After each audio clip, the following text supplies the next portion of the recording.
Okay, Lee, how does it feel to be part of Muster's 30th birthday celebrations? Well, it's a privilege actually to be a part of it. It started with the Webb Brothers, 30 years ago, and it's continued to grow and grow over the years. It's become an iconic event, and you really get a sense right now that it's a part of a new era. It's a new beginning for the Muster, and it feels real good. So where do you think the Muster's going to go from here? Well, I get a sense that with the way that the infrastructure's been improved here, and the facilities has been, it's 5-star for everybody out there. You get a sense that it's going to, just keep getting bigger and bigger exponentially, like each year. That's what I get a feeling. I'm excited about it. How many Musters have you been to, do you remember? Well, the first one was back in 1992. I was reminiscing about it a few minutes ago.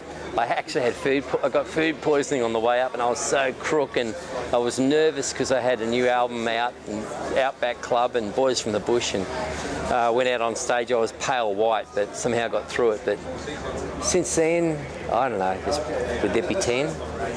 Be a few. Do you have a favourite memory from the times that you've been? Yeah, but they're all X-rated,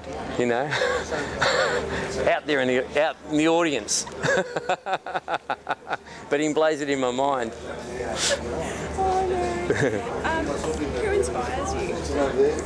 I get inspiration from country, from the people that I meet as I travel around, their stories.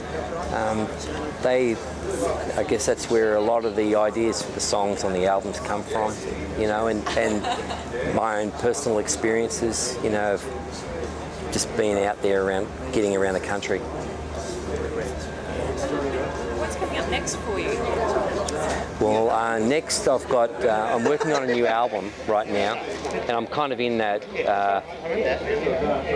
zone where you don't know what's going to happen, because you've got to try and find those hit songs, and I probably haven't got any at the moment, but I know that I'm going to be in the studio in February, and I've got to record the album, so hopefully between now and then I'll have... Does it get any easier, that process of, the nerves? I've got this album coming out. Do you ever get to the stage where you think, it's fine, I know what I'm doing, or does it always stay?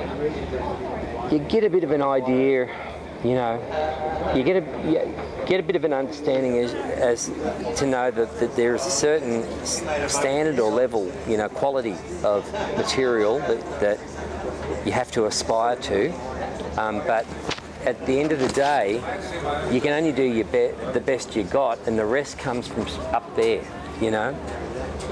And so, will it be their next album? You don't know. I'm sure it will be. Yeah. You have a tendency to give things away. Last year you gave away a guitar and you've given your hat away before. What makes you do that? Oh, I don't know. Just like to do it. I wish I had a guitar to give away tonight, but I forgot. Terrible. Next year, or the year after. Yeah. What makes you keep coming back to Muster?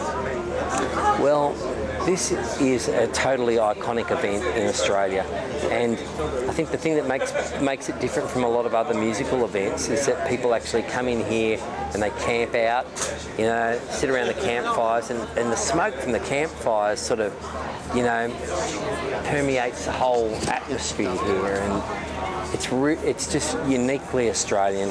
You gotta love it. It's really good. Are you camping tonight? Yeah, I am camping. Is there anything in a double swag. Excellent. Yeah. Sounds like a good story.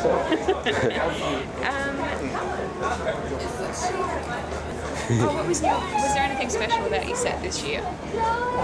I reckon doing some of the songs like Changi Banjo and Mate was, the ballads.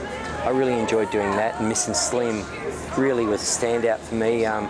Looking up on the hill and seeing all of the lights that people were holding up in the air, candles and phones and anything that shone, in memory of the King. That's one I'll never forget. Thank you very much for your time and all the best with the new album. Thanks, Heidi. Yeah, good on you. Yeah.